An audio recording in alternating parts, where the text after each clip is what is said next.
Hello and welcome dear student. कैसे हैं आप सभी? उम्मीद करते हैं आप सभी बहुत अच्छे हैं। तो गाइस एक बार फिर से हम मिल गए हैं एक और सेशन के साथ। तो चलिए ज़्यादा टाइम हम वेस्ट नहीं करते हैं, सेशन को स्टार्ट करते हैं। सबसे पहले तो मेरे बारे में, जैसा कि आप जानते हैं, मेरा नाम है घनश्याम पारिक, आपका फिजिक्स मेंटोर। और गाइज मैंने बहुत सारे स्टूडेंट जो हैं टीच किए हैं, जिसमें से बहुत सारे स्टूडेंट जो हैं वो ऑलरेडी गवर्नमेंट जॉब के अंदर हैं। यदि आप भी अपना गवर्नमेंट जॉब पाना चाहते हैं तो जुड़े रहिए मेरे साथ इस सेशन के साथ और इस बेहतरीन से प्लेटफॉर्म के ऊपर। चलिए तो हम स्टार्ट करते हैं। सबसे पहले देखिए हमारा एसएससी जो कंप्लीट एसएससी सॉल्यूशन बैच है वो भी हमने लॉन्च कर दिया है। तो यदि आप हमारे साथ जुड़ना चाहते हैं कंप्लीट एसएससी सॉल्यूशन बैच के साथ, तो आप जाइए जल्दी से यहाँ से स्कैन करके या फिर प्ले स्टोर में जाइए और वहाँ पे सर्च कीजिए राइस स्मार्ट हिंदी ऐप।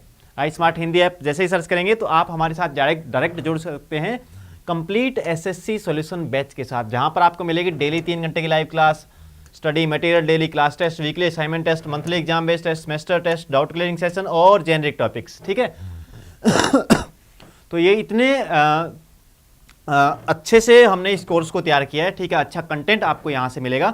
ठीक है, और आपके यहाँ पर आप देख सकते हैं बहुत सारे टेस्ट भी होने वाले हैं। ठीक है, तो आपकी तैयारी जो है वो बेहतरीन हो सकती है। चलिए तो आज की क्लास का हमारा पहला क्वेश्चन जो है वो कुछ इस प्रकार से है। देखिए क्वेश्चन क्या है। क्वेश्चन कह रहा है what is the unit of measuring the amplitude of sound, यानी कि साउंड के एम्पलीट्यूड को मेजर करने की जो इकाई है वो क्या है। ध्वनि के आयाम को मापने की इकाई क्या है। तो आप सभी जानते हैं कि अगर आपको साउंड का एम्पलीट्यूड मेजर करना है तो आप मेजर करते हैं डेसिबल के अंदर। किसके अंदर मेजर करते हैं? डेसिबल के अंदर। डेसिबल के अंदर मेजर किया जाता है साउंड का एम्पलीट्यूड। ठीक है, तो ध्यान रखेंगे, अच्छे से याद रखेंगे। अच्छा, साउंड का एम्पलीट्यूड अगर साउंड के एम्पलीट्यूड पर डिपेंड करता है साउंड का लाउडनेस, कितनी ज़्यादा लाउड साउंड है। ठीक है, कितनी लाउड साउंड है। चलिए नेक्स्ट क्वेश्चन आपके पास है which of the following is dimensionless quantity, इनमें से कौन सा जो है वो डायमेंशनलेस क्वांटिटी है। ठीक है, प्लेन एंगल है, सॉलिड एंगल है, या रिफ्रैक्टिव इंडेक्स है, या फिर ऑल द अबव, यानी कि निम्न में से कौन सी विमाहीन मात्रा है। विमाहीन मात्रा इनमें से कौन सी है जिसका डायमेंशन नहीं है। समतल कोण है, ठोस कोण है, या अपवर्तनांक सूचकांक है, या फिर उपरोक्त सभी, ये सभी है। तो ध्यान रखेंगे यहाँ पर जितने भी आपको दिए गए प्लेन एंगल चाहे दिया गया है, चाहे आपको सॉलिड एंगल दिया गया है, चाहे आपको रिफ्रैक्टिव इंडेक्स दिया गया है, ये सारे ही जो हैं वो विमाहीन है, यानी कि सारे क्या है डायमेंशन लेस क्वांटिटी यहाँ पर है। ठीक है, प्लेन एंगल और सॉलिड एंगल की कम से कम यूनिट तो है, लेकिन रिफ्रैक्टिव इंडेक्स की तो कोई यूनिट भी नहीं होती। रिफ्रैक्टिव इंडेक्स क्या होता है? एक रेशियो होता है। अगर हम प्लेन एंगल की बात करें तो प्लेन एंगल की यूनिट होती है रेडियन, और अगर हम बात करें सॉलिड एंगल की, सॉलिड एंगल की यूनिट क्या होती है? स्टेरेडियन होती है। ठीक है, ध्यान रखेंगे इस बात को। और सारे इसमें क्या है? विमाहीन मात्राएं हैं। All the above is the right answer of this question. चलिए, joule is the unit of, joule किसकी यूनिट है? ठीक है, यानी कि जूल किसकी इकाई है? तो आप सभी लोग जानते हैं कि जूल जो इकाई है वो किसकी है? एनर्जी की। ठीक है, यहां पर थोड़ा सा क्वेश्चन के अंदर मिस्टेक है। एनर्जी और हीट दोनों की इकाई है। ठीक है, एनर्जी और हीट दोनों की इकाई क्या होती है? जूल होती है। ठीक है, जूल जो है वो एनर्जी की भी यूनिट होती है और ऊर्जा की भी होती है और गर्मी की भी होती है। ठीक है, गर्मी को आप उष्मा भी लिख सकते हैं। ठीक है, उष्मा या फिर गर्मी या फिर हीट आप बोलते हैं। तो दोनों की इकाई क्या है? आपकी जूल है। ठीक है, ध्यान रखेंगे अच्छे से। अच्छा, प्रेशर की एसआई यूनिट की बात करें तो वो क्या होती है? पास्कल होती है। क्या होती है? पास्कल होती है। और टेम्परेचर की अगर बात करें तो टेम्परेचर क्या होती है? केल्विन होती है। ठीक है, टेम्परेचर की एसआई यूनिट क्या है? केल्विन है। प्रेशर की अगर बात करें तो क्या होती है? पास्कल होती है। वैसे प्रेशर की और बहुत सारी यूनिट है, जैसे अगर टोर की बात करें टोर भी प्रेशर की यूनिट है, बार की बात करें तो बार भी प्रेशर की यूनिट है। ठीक है, एमएम ऑफ एचजी प्रेशर की यूनिट है। एटमॉस्फेरिक प्रेशर एटीएम यानी कि वो भी प्रेशर की यूनिट है। ठीक है, तो प्रेशर की और बहुत सारी यूनिट है। ऐसी एनर्जी की बहुत सारी यूनिट है, जैसे आपकी किलोवाट हावर हो गया, वाट हावर हो गया, इलेक्ट्रॉन वोल्ट हो गया। ठीक है, या फिर जूल हो गया, कैलोरी हो गया, ये भी एनर्जी की यूनिट है, लेकिन जूल क्या है? एसआई यूनिट है। अच्छे से ध्यान रखेंगे, याद रखेंगे। चलिए नेक्स्ट हम बात करते हैं विच of the following is not a vector quantity, इनमें से कौन सी जो है वो वेक्टर क्वांटिटी नहीं है। ठीक है, वेक्टर क्वांटिटी नहीं है। तो आप सभी जानते हैं कि डिस्प्लेसमेंट जो है वो वेक्टर क्वांटिटी है, फोर्स भी एक वेक्टर क्वांटिटी है, वेलोसिटी भी क्या है? एक वेक्टर क्वांटिटी, लेकिन स्पीड यहां पर क्या है? स्पीड यहां पर स्केलर क्वांटिटी होती है, अदिश राशि होती है। स्पीड क्या होती है? अदिश राशि यहां पर होती है, जबकि बाकी सारी जो यहां पर दी गई है, यानी कि गति क्या है? अदिश राशि है। बाकी जो यहां पर दी गई है वो क्या है? वेग की बात करें चाहे बल की बात करें, ये सारी क्या है? ये सारी वेक्टर क्वांटिटी है आपकी। ठीक है, और यहां पर पूछा गया है वेक्टर क्वांटिटी नहीं है। कई बार क्वेश्चन में नहीं हम नहीं पढ़ते। ठीक है, नहीं पढ़ना हम कई बार भूल जाते हैं, तो ध्यान रखेंगे, अच्छे से याद रखेंगे। आपसे पूछा गया नोट अ वेक्टर क्वांटिटी। ठीक है, तो यहां पर क्या आएगा? स्पीड आपका आंसर। ठीक है, ए ऑप्शन आपका राइट आंसर है। चलिए नेक्स्ट क्वेश्चन आपके सामने M1L1T-2 is the dimensional formula of which quantity, यानी कि M1L1T-2, इसको डायरेक्ट भी हम लिख सकते हैं MLT-2। MLT-2 किसका डायमेंशनल फॉर्मूला होता है? तो ये तो आपको याद ही रखना है, बिल्कुल अच्छे से ध्यान रखेंगे। किसका डायमेंशनल फॉर्मूला? फोर्स का, ठीक है। किसका होता है? फोर्स का, ठीक है, यानी कि बल का। बल का जो डायमेंशनल फॉर्मूला होता है क्या होता है? MLT-2। बल का डायमेंशनल फॉर्मूला MLT-2, ठीक है। यहां पर बाकी चीजों के अगर डायमेंशनल फॉर्मूला अगर बनाने आपको पड़े, जैसे स्पीड का अगर आपको बनाने पड़े, तो स्पीड की यूनिट आपको पता होती है मीटर पर सेकंड है। स्पीड की यूनिट क्या है? मीटर पर सेकंड है। और अगर मीटर पर सेकंड की हम बात करें, मीटर के लिए लिखते हैं L और सेकंड के लिए लिखते हैं T और -1, ठीक है। तो ये किसका हो जाएगा? ये हो जाएगा स्पीड का। ये किसका हो जाएगा? स्पीड का। अगर मोमेंटम की हम बात करते हैं तो मोमेंटम की यूनिट क्या होती है? मोमेंटम की यूनिट होती है KG metre per second, KG metre per second, ठीक है। और केजी मीटर पर सेकंड है, इसलिए डायमेंशनल फॉर्मूला क्या बनेगा? MLT-1। क्या बनेगा? MLT-1। और यहां पर अगर प्रेशर की बात की जाए तो प्रेशर की अगर यूनिट की बात करें तो क्या है? न्यूटन पर मीटर स्क्वायर। न्यूटन पर मीटर स्क्वायर, ये क्या है? प्रेशर की यूनिट है। तो डायमेंशनल फॉर्मूला यहां पे क्या बनेगा? देखिए, फोर्स ऊपर तो क्या है? न्यूटन फोर्स का ही डायमेंशनल फॉर्मूला है, और नीचे क्या है? मीटर स्क्वायर है। तो यहां पर क्या हो जाएगा? ML-1 बचेगा और T की पावर माइनस क्या हो जाएगा? 2 हो जाएगा। ये डायमेंशनल फॉर्मूला किसका है? प्रेशर का है, ठीक है। तो ध्यान रखेंगे, अच्छे से याद रखेंगे चीजों को। चलिए नेक्स्ट हम बात करते हैं। नेक्स्ट क्वेश्चन क्या है? Watt hour. अभी तक मैंने आपको बताया था कि वाट आवर किसकी यूनिट है? तो वाट आवर किसकी यूनिट है? इलेक्ट्रिकल एनर्जी की। किसकी यूनिट होती है? इलेक्ट्रिकल एनर्जी की। अगर सिंपली हम वाट की बात करते हैं तो वाट किसकी यूनिट होती है? वाट यूनिट होती है पावर की, ठीक है। वाट किसकी यूनिट होती है? पावर की यूनिट होती है। लेकिन पावर के साथ जब भी आपका टाइम दे देता है कोई, पावर के साथ जब भी आपका कोई टाइम दे देता है तो ये क्या बनती है? ये बनती है एनर्जी। क्या बनती है? एनर्जी बनती है। यानी कि अगर वाट के साथ आपको कुछ भी दिया गया हो, टाइम दिया गया हो कुछ भी, ठीक है, वाट के साथ कुछ भी टाइम दिया गया तो ये किसकी यूनिट बनेगी? ये यूनिट बनेगी एनर्जी। किसकी यूनिट बनेगी? एनर्जी की यूनिट बनेगी। यहां पर ध्यान रखेंगे, वाट के साथ जब भी टाइम देता है एनर्जी की यूनिट बनती है। जैसे किलो वाट हावर आपको दे दिया, वाट सेकंड आपको दे दिया, वाट मिनट आपको दे दिया, वाट हावर आपको दे दिया, तो ये सारे किसकी यूनिट बनती है? विद्युत ऊर्जा की। किसकी यूनिट बनेगी? विद्युत ऊर्जा की। ध्यान रखेंगे, अच्छे से याद रखेंगे। चलिए, इन 1 आवर राउंड ट्रिप, एक घंटे की राउंड ट्रिप के अंदर, ठीक है, 1 घंटे की राउंड ट्रिप के अंदर। राउंड ट्रिप का मतलब क्या है? राउंड ट्रिप का मतलब है आप जिस पॉइंट से चलना आपने स्टार्ट किया था उसी पॉइंट पे वापस आ गए। यानी कि अगर ए पॉइंट से आपने चलना स्टार्ट किया था तो घूम फिर के आप ए पॉइंट पे ही वापस आ गए 1 घंटे के बाद। तो इस कंडीशन के अंदर क्या होने वाला है? ऑप्शन कौन सा ठीक है? विस्थापन शून्य होगा, तय की गई दूरी शून्य होगी, औसत गति शून्य होगी, औसत वेग शून्य होगा। तो यहां पर औसत वेग जो है वो गैर शून्य होगा।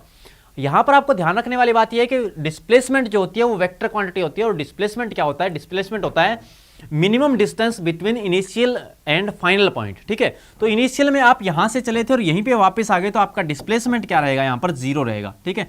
यानी कि डिस्प्लेसमेंट आपका क्या रहेगा? 0 रहेगा।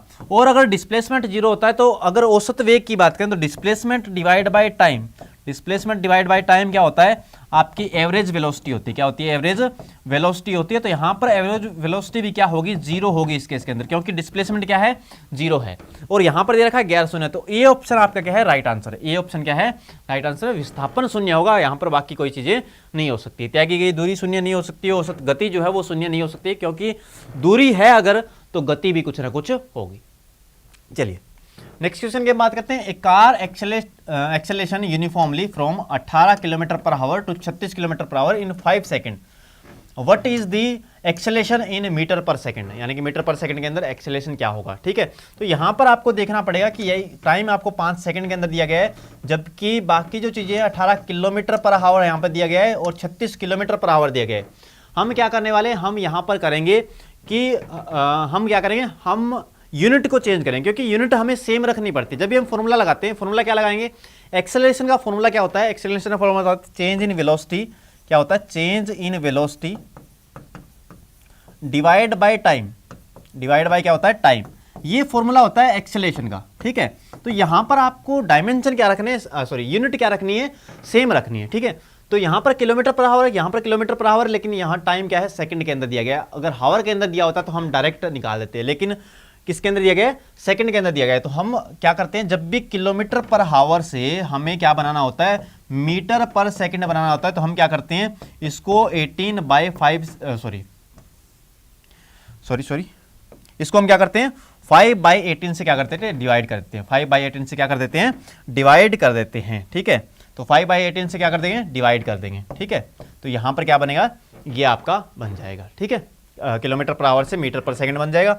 तो यहाँ पर क्या करेंगे हम, किलोमीटर पर आवर आपको दिया गया है, पहले आपको दिया गया 18 किलोमीटर पर आवर है, ठीक है, 18 किलोमीटर पर आवर है, यानी कि कहने का मतलब इसको मल्टीप्लाई करेंगे 5/18 से, तो इसका मतलब क्या है, 5 मीटर पर सेकंड से कितनी हो रही है आगे, 36 किलोमीटर पर आवर, यानी कि 36 किलोमीटर पर आवर को हम क्या करते हैं 5/18 से मल्टीप्लाई करेंगे, तो 18 दूनी 36, यानी कि 5 से क्या हो गई 10 हो गई, 5 से क्या हो गई 10 मीटर पर सेकंड हो गई, ठीक है। तो यहां पर हम रखेंगे चेंज इन वेलोसिटी के अंदर, तो क्या रखेंगे 10 - 5 डिवाइड बाय क्या है 5 सेकंड आपको दिया गया है, तो यहां पर क्या रखेंगे 10 - 5 5 होता है, 5/5 क्या हो जाएगा 1 मीटर पर सेकंड स्क्वायर, ठीक है, मीटर पर सेकंड स्क्वायर, क्योंकि ऊपर वाली जो क्वांटिटी है वो मीटर पर सेकंड के अंदर है और नीचे एक सेकंड और आ गया तो मीटर पर सेकंड स्क्वायर बन जाएगा, यानी कि 1 metre per second square, metre per second square के अंदर रहेंगे ये सारे ऑप्शन जो है मीटर पर सेकंड स्क्वायर के अंदर रहेंगे, क्या आ जाएगा 1 मीटर पर सेकंड स्क्वायर, ठीक है। चलिए नेक्स्ट हम बात करते हैं, which among the following is measured by an odometer. Odometer से क्या मेजर करते हैं, ओडोमीटर आपने देखा हो गाड़ियों के अंदर या बाइक के अंदर, या आप स्कूटी चलाते हैं तो स्कूटी के अंदर देखा होगा एक स्पीडोमीटर लगा होता है, ठीक है, और बीच में क्या यहाँ पर आपको दी गई है 20 40 ऐसा स्पीड दी जाती है 60 80, और बीच में क्या लगा होता है 1 मीटर और लगा होता है जहाँ पर आपको कुछ नंबर दिया गया है, ये जो आपका होता है इसको आप बोलते हैं ओडोमीटर, ठीक है, ये जो होता है इसको क्या बोलते हैं ओडोमीटर। और ये क्या बताता है, ये बताता है कि आपका बाइक जो है वो कितना डिस्टेंस चल चुका है, ठीक है, या आपकी कार जो है उसने कितना डिस्टेंस अब तक कवर किया है। तो क्या बताएगा, ओडोमीटर से क्या मेजर करते हैं हम, डिस्टेंस मेजर करते हैं, क्या मेजर करते हैं, डिस्टेंस मेजर करते हैं, यानी कि दूरी मेजर करते हैं। सी ऑप्शन जो है इस क्वेश्चन का राइट आंसर होगा। चलिए नेक्स्ट क्वेश्चन आपके सामने है, which of the following is true about the displacement of an object. Displacement के बारे में इनमें से कौन सा ठीक है। It is always equal to distance, equal to distance हो सकता है कोई दिक्कत नहीं है। ऑलवेज हर टाइम नहीं होता, ठीक है, ऑलवेज इक्वल नहीं होता, तो ये ऑप्शन नहीं बन सकता। It can be less than the distance हो सकता है, लेस देन डिस्टेंस हो सकता है। It can be greater than distance, ये नहीं हो सकता, ग्रेटर देन नहीं हो सकता। इट ऑलवेज लेस देन नहीं हो सकता। तो बी ऑप्शन जो है आपका क्या है, करेक्ट आंसर है, बी ऑप्शन क्या है, राइट आंसर है, क्योंकि लेस देन हो सकता है, ऑलवेज नहीं हो सकता, ठीक है। ऑलवेज एक्चुअली में डिस्प्लेसमेंट क्या होता है, डिस्प्लेसमेंट या तो लेस देन होता है या इक्वल टू होता है डिस्प्लेसमेंट के, ठीक है, या तो लेस देन या इक्वल टू, लेकिन ऑलवेज लेस देन या ऑलवेज इक्वल टू बोले तो गलत बात है, ठीक है। तो बी ऑप्शन क्या रहेगा, राइट आंसर रहेगा, या यह तय की दूरी से कम हो सकता है, ठीक है। चलिए नेक्स्ट हम बात करते हैं, when A is 0 it means, A का मतलब यहां पे क्या है, ए का मतलब यहां पर एक्सेलेरेशन से, ठीक है, एक्सेलेरेशन से, ए का मतलब क्या है, एक्सेलेरेशन से यानी कि त्वरण से, ठीक है, यानी कि अगर किसी बॉडी के लिए त्वरण का मान 0 है, ठीक है, किसी बॉडी के लिए एक्सेलेरेशन की वैल्यू क्या है 0 है अगर, तो इनमें से कौन सा ठीक होने वाला, v0 होगा, v कांस्टेंट होगा, वेरिएबल वेलोसिटी होगी, या both A and B is the right answer. तो ध्यान रखेंगे कि जब भी एक्सेलेरेशन 0 होगा, ठीक है, जब भी एक्सेलेरेशन क्या होगा 0 होगा, तो दो ही कंडीशन हो सकती है, या तो कांस्टेंट वेलोसिटी आ सकती है, ठीक है, यानी कि कांस्टेंट वेलोसिटी से ऑब्जेक्ट चल रहा है कांस्टेंट वेलोसिटी से, या फिर उसकी वेलोसिटी क्या है 0 है, या फिर उसकी वेलोसिटी क्या है 0 है, यानी कि बोथ ए एंड बी, ठीक है। एक्सेलेरेशन जब 0 होता है तो या तो कांस्टेंट वेलोसिटी होती है या फिर वेलोसिटी क्या है 0 है, ठीक है, वेरिएबल वेलोसिटी यहां पर नहीं हो सकती। एक्सेलेरेशन वेलोसिटी तभी आपकी चेंज होगी जब एक्सेलेरेशन आएगा, ठीक है, बिना एक्सेलेरेशन के वेलोसिटी जो है वो चेंज नहीं होगी, या तो 0 रहेगी, अगर पहले 0 थी तो बाद में भी 0 रहेगी, अगर पहले कांस्टेंट वेलोसिटी चल रहा था और एक्सेलेरेशन नहीं है तो कांस्टेंट वेलोसिटी वस्तु जो है वो चलती रहेगी, ठीक है।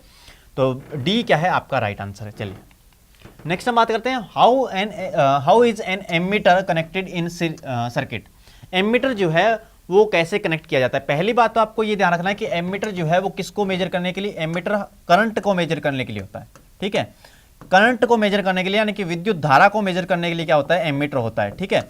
और आपको पता है कि विद्युत धारा जो है वो सीरीज के अंदर, ठीक है, सीरीज जब सर्किट हम बनाते हैं तो वहां पर विद्युत धारा जो है चेंज नहीं होती है। पैरेलल के अंदर इलेक्ट्रिक करंट जो है वो हर सर्किट के अंदर क्या होता है, चेंज होता है, लेकिन सीरीज के अंदर जो इलेक्ट्रिक करंट है वो चेंज नहीं होता है। तो एमीटर को कैसे लगाएंगे, सीरीज के अंदर लगाएंगे, क्योंकि क्या मेजर करना है हमें मेजर करना है करंट को, ठीक है, और करंट मेजर करना है तो किसके अंदर लगाएं, सीरीज के अंदर लगाएं, क्योंकि सीरीज के अंदर करंट की वैल्यू जो है वो चेंज नहीं होती है, ठीक है, ध्यान रखेंगे, अच्छे से याद रखेंगे। चलिए नेक्स्ट क्वेश्चन आपके सामने है, which of the following relation is correct, इनमें से कौन सा जो है वो ठीक रिलेशन है, कौन सा है जो सही रिलेशन है। ठीक है, voltage is equal to work into charge, voltage is equal to work plus charge, voltage is equal to work minus charge, voltage is equal to work divide by charge. ठीक है, तो डी ऑप्शन जो है वो question का क्या होगा, right answer होगा। वोल्टेज इज इक्वल टू क्या होता है, V is equal to W by क्या होता है, क्यू होता है। वी इज इक्वल टू क्या होता है, डब्ल्यू बाय क्या होता है। वी यहाँ पर क्या होता है, पोटेंशियल डिफरेंस होता है, डब्ल्यू क्या होता है, वर्क डन।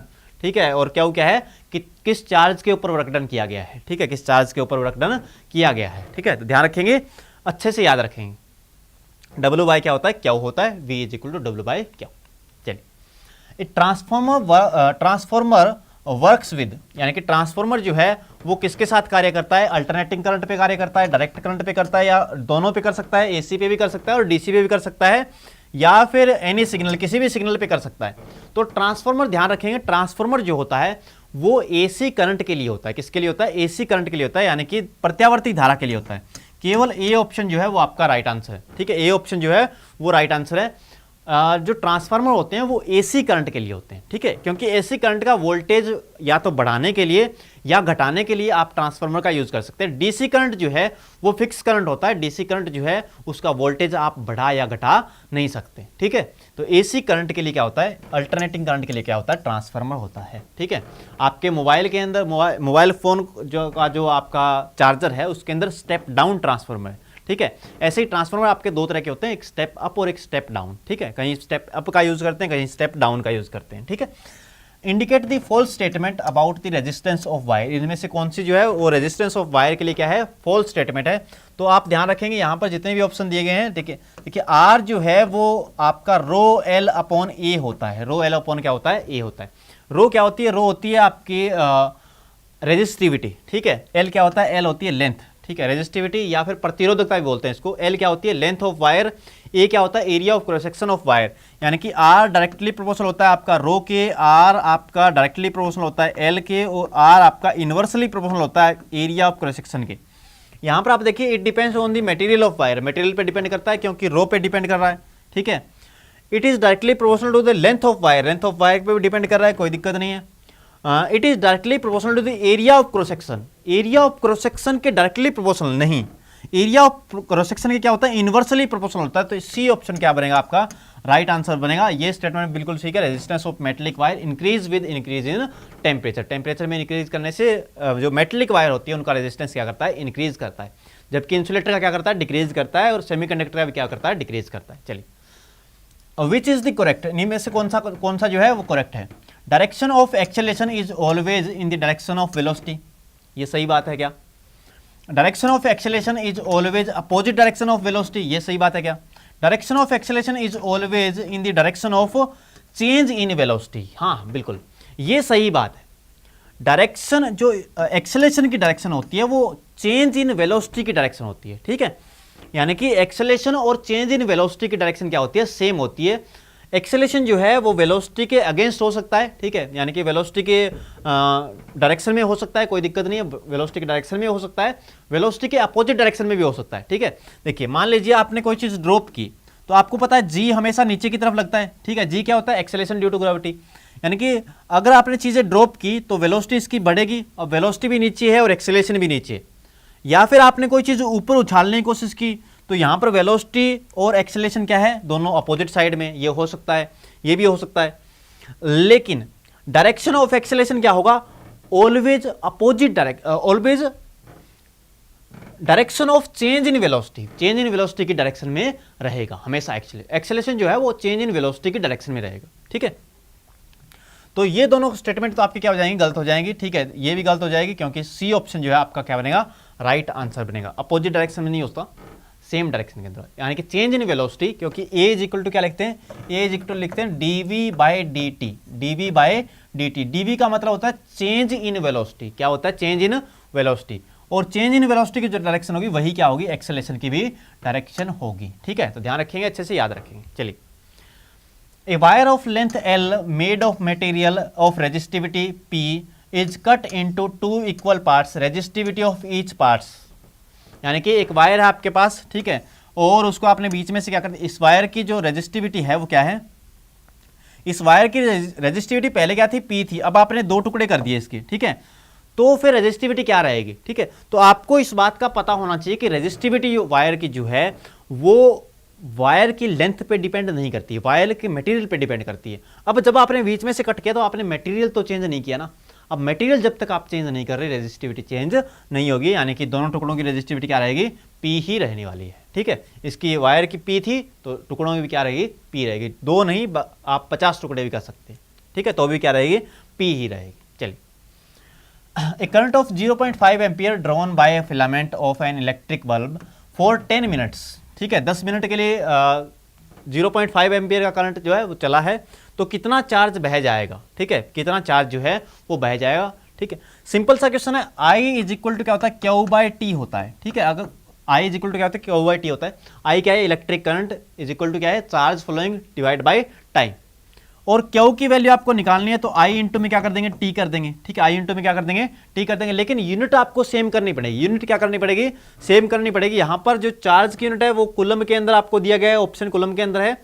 आई जो है वो एम्पियर के अंदर दिया गया है, तो टाइम की यूनिट आपको सेकंड रखनी पड़ेगी। क्या रखनी पड़ेगी, सेकंड रखनी पड़ेगी। यहां पर आपको 10 मिनट दिया गया है, तो 10 मिनट के सेकंड बनाएंगे तो क्या हो जाएगा, 0.5 इंटू 10 इंटू सेकेंड जब हमने बनाया तो 60 से क्या किया, यहां पर डिवाइड बाय 10 करेंगे तो ये पॉइंट कट जाएगा, 2 से डिवाइड करेंगे ये 5 पे कट गया, ठीक है। तो 6 5 30 यानी कि 300 coulomb, 300 coulomb, 300 coulomb is the right answer. D option जो है आपके क्वेश्चन का क्या बनेगा, राइट आंसर बनेगा। चलिए, in the symbol of electric cell, electric cell का जो सिंबल होता है, the thicker shorter line represent, यानी कि सेल का सिंबल जो है ना वो कुछ ऐसा होता है, ठीक है। सेल जब भी सर्किट के अंदर हम सेल बनाते हैं तो सिंबल क्या होता है, ऐसा सिंबल हम यूज करते हैं। तो आपसे पूछ रहा है कि जो छोटी लाइन है आपकी शॉर्टर लाइन है, ये वाली जो लाइन है ये किसको दिखाती है, ये दिखाते हैं नेगेटिव टर्मिनल को, ये वाली लाइन दिखाती है पॉजिटिव टर्मिनल को, ठीक है। बड़ी वाली लाइन जो है वो पॉजिटिव टर्मिनल को और छोटे वाली लाइन जो है वो नेगेटिव टर्मिनल को, ठीक है। बड़े वाली लाइन का मतलब जहाँ पे पोटेंशियल क्या है, ज़्यादा है, और छोटे वाली लाइन का मतलब जहाँ पे पोटेंशियल क्या है, कम है, ठीक है, यानी कि नकारात्मक टर्मिनल, ठीक है। सी ऑप्शन जो है क्वेश्चन का राइट आंसर है। चलिए, नेक्स्ट क्वेश्चन आपसे पूछ रहा है, a body of weight 5 kg on equator at the poles it likely be to weigh, यानी कि भूमध्य रेखा पर वस्तु का भार 5 kg है, ध्रुवों पर इसका भार क्या होगा, ठीक है। तो ध्यान रखेंगे जब भी हम बात करते हैं अर्थ की, वेट क्या होता है, पहली बात तो वेट, किसी बॉडी का वेट अगर निकालना है तो m इंटू में g करते हैं, m इंटू में क्या करते हैं, g करते हैं। m क्या होता है, मास, और g क्या होता है, ग्रेविटी। तो यहां पर मास तो है कांस्टेंट क्वांटिटी, मास क्या होती है, कांस्टेंट चीज होती है, लेकिन g की वैल्यू जो है वो चेंज करती है, g की वैल्यू क्या करती है, चेंज करती है। g की वैल्यू इक्वेटर पे क्या होती है, यहां पर g की वैल्यू क्या होती है, मिनिमम होती है, जबकि अगर g की वैल्यू की पोल पे बात करें, ठीक है, चाहे कोई से पोल पे बात करें, पोल पे g की वैल्यू क्या होती है, मैक्सिमम होती है।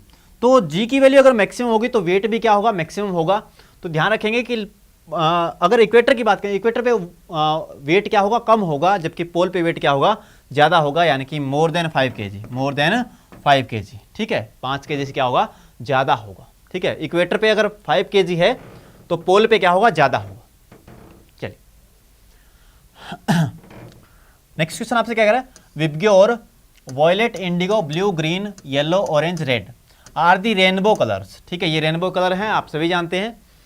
इन विच ऑफ फॉलोइंग ऑर्डर, किस ऑर्डर के अंदर है, ठीक है। वॉयलेट से जब रेड की तरफ जाते हो तो कौन सा ऑर्डर है, जब वॉयलेट से आप रेड की तरफ जाते हो तो यहां पर वेवलेंथ क्या होती है, वेवलेंथ, ठीक है। अगर हम बात करें किसकी, वेवलेंथ की अगर बात करें तो वेवलेंथ जो है, तरंग दैर्ध्य जो है वो यहां पर क्या होती है, मिनिमम होती है, तरंग दैर्ध्य क्या होती है, मिनिमम। और रेड की तरंग दैर्ध्य की बात करें तो यहां पर तरंग दैर्ध्य क्या होती है, मैक्सिमम होती है। तो जब वॉयलेट से रेड की तरफ जाओगे तो इंक्रीजिंग ऑर्डर है ना, ये इंक्रीज करेगी ना वेवलेंथ, ठीक है, तो इंक्रीजिंग ऑर्डर, इंक्रीजिंग वेवलेंथ, ठीक है। ए ऑप्शन जो है क्वेश्चन का क्या बनेगा, राइट आंसर जो है, बढ़ती तरंग दैर्ध्य के अकॉर्डिंग इसको रखा गया है, ठीक है, वॉयलेट से लेकर रेड तक। चलिए, what is the focal length of concave lens with number 5 dioptre, ठीक है, यानी कि -5 डायप्टर है, किसी अवतल लेंस का जो नंबर आपको दिया गया -5 डायप्टर दिया गया, इसकी फोकल लेंथ क्या होगी। तो ध्यान रखेंगे जो पावर होती है लेंस की वो क्या होती है, 1/f होती है, और f यहाँ पर किसके अंदर होता है, मीटर के अंदर होता है, f यहाँ पे क्या होता है, मीटर के अंदर होता है। तो यहाँ पर ध्यान रखेंगे 1/f और f किसके अंदर है, मीटर के अंदर होता है। तो p की वैल्यू आपको कितनी दी गई है, p की वैल्यू आपको दी गई है -5, ठीक है, और 1/f, f की वैल्यू आपको मीटर के अंदर मिलेगी, यहाँ से मीटर के अंदर एफ की वैल्यू किसके अंदर मिलेगी, मीटर के अंदर मिलेगी, और मीटर के अंदर एफ की वैल्यू क्या हो जाएगी आपकी 1/5, ठीक है, -1 बाई क्या हो जाएगी 5, ठीक है, और -1/5 है, इसलिए 100 से मल्टीप्लाई करेंगे तो 5 से कितने पे कट जाएगा, 20 पे कट जाएगा, ठीक है, 20 5 6, तो यहाँ पर क्या होगी -20 सेंटीमीटर, ठीक है, -20 सेंटीमीटर, माइनस का साइन यहाँ पर दिया नहीं गया है तो 20 सेंटीमीटर, 20 सेंटीमीटर क्या होगा क्वेश्चन का राइट आंसर होगा, ठीक है, 20 सेंटीमीटर, ठीक है, या फिर 1/5 मीटर, ठीक है। चलिए नेक्स्ट क्वेश्चन आपके सामने, the image formed by cinema screen in is an example of, भाई सिनेमा स्क्रीन के ऊपर जो इमेज बनती है वो किस इमेज का एग्जाम्पल है, तो ध्यान इस बात का रखना है आपको कि जब भी कोई इमेज आपकी पर्दे पर बनती है, ठीक है, कोई भी इमेज है जिसको आप पर्दे के ऊपर ले सकते हो, सिनेमा के अंदर पर्दा लगा होता है कि वहां पे क्या बनती है, इमेज बनती है, वहां पे मूवी चलती है, तो वहां जो भी इमेज आपके पर्दे पर ले सकते हैं आप, तो वो कैसी होगी, वो रियल इमेज होगी, ठीक है, रियल इमेज को ही आप पर्दे पर ले सकते हैं, आप वर्चुअल इमेज को पर्दे पर नहीं ले सकते, इसलिए क्वेश्चन का आंसर क्या होगा, ए ऑप्शन आपका राइट आंसर होगा, यानी कि रियल इमेज, कैसी इमेज, रियल इमेज। चलिए नेक्स्ट आपका है, no matter how far you stand from a mirror your image appear erect, the mirror is likely, जब भी आप मिरर के सामने खड़े होते हो तो कितना ही दूर आप खड़ा हो जाओ, आपकी इमेज जो है वो सीधी बन रही है, ठीक है, ये क्वेश्चन आपसे कह रहा है, तो कौन सा मिरर आपने यूज किया, तो दो ही तरह के मिरर आप यूज कर सकते हैं, या तो प्लेन मिरर है, एक प्लेन मिरर होता है, या एक होता है कॉन्वेक्स मिरर, ये दोनों के दोनों जो मिरर हैं वो इमेज कैसी बनाते हैं, इरेक्ट बनाते हैं, कैसी इमेज बनाते हैं, इरेक्ट या सीधी इमेज बनाते हैं हमेशा, ठीक है, ये इमेज हमेशा छोटी बनाता है, और ये इमेज हमेशा वस्तु के समान साइज की बनाता है, यानी कि समान आकार की बनाता है, ठीक है, ये समान आकार की बनाता है, और ये कैसी बनाता है, छोटी बनाता है हमेशा, ठीक है, ध्यान रखेंगे, इरेक्ट इमेज ये दो मिरर ही बना सकते हैं, क्योंकि कॉनकेव मिरर जो होता है वो उल्टी इमेज भी बना सकता है, सीधी बना सकता है, इक्वल साइज की बना सकता है, ठीक है, तो यहां पर कौन सा होगा, आइदर प्लेन मिरर और कॉन्वेक्स मिरर, ठीक है, आइदर प्लेन मिरर और कॉन्वेक्स मिरर, यानी कि दोनों में से कोई भी हो सकता है। चलिए नेक्स्ट क्वेश्चन आपके सामने, X-ray region lies between, X-ray जो है वो कहां पर लाई करता है, ठीक है, अल्ट्रावायलेट और विजुअल के बीच में, विजुअल और इंफ्रारेड के बीच में, गामा रेज एंड अल्ट्रावायलेट के बीच में, या शॉर्ट रेडियो वेव और लॉन्ग रेडियो वेव के बीच में, ठीक है, तो यहाँ पर मैंने आपको पैटर्न एक बहुत बार बता दिया कि देखिए पैटर्न याद रखेंगे, सबसे पहले आता है गामा, उसके बाद आता है एक्सरे, उसके बाद आता है यूवी, उसके बाद आता है विजुअल रीजन, उसके बाद आता है इंफ्रारेड, उसके बाद आता है माइक्रोवेव, और उसके बाद आता है रेडियो वेव, तो ये क्या रखेंगे, ये पैटर्न आप याद रखेंगे, ठीक है, तो देखिए एक्सरे जो है वो किसके बीच में है, गामा और यूवी के बीच में है, ठीक है, गामा रेज और अल्ट्रावायलेट के बीच में है आपका एक्सरे, ठीक है, यानी कि गामा रेज और ultraviolet region, C is the correct answer. चलिए तो आज के लिए हमारे पास इतने क्वेश्चन थे, ठीक है, यदि आप हमारे साथ जुड़ना चाहते हैं कंप्लीट एसएससी सॉल्यूशन बैच के साथ, तो कंप्लीट एसएससी सॉल्यूशन बैच जो है वो हमने लॉन्च कर दिया है, आप यहां से स्कैन करके या फिर आप जाएंगे प्ले स्टोर पे और वहां पे लिखेंगे राइस स्मार्ट हिंदी ऐप, तो आप डायरेक्ट हमारे साथ जुड़ सकते हैं कंप्लीट एसएससी सॉल्यूशन बैच के साथ, जहां पर आपको मिलेगी डेली 3 घंटे की live class, study material, daily class test, weekly assignment test, monthly exam based test, semester test, doubt clearing session और जेनरिक टॉपिक्स, ठीक है, तो इतनी सारी चीज़ें यहाँ पर मिलेगी। ये कोर्स जो है वो अच्छे कंटेंट के साथ बेहतरीन ढंग से बनाया गया है, ठीक है, जो कि आपके एग्जाम के अंदर बहुत सारी हेल्प करेगा, ठीक है, यदि आप एग्जाम क्रैक करना चाहते हैं तो जल्दी से जुड़ जाइए हमारे साथ कंप्लीट एसएससी सॉल्यूशन बैच के साथ, और हम मिलते हैं एक और क्लास के अंदर। Till then take care.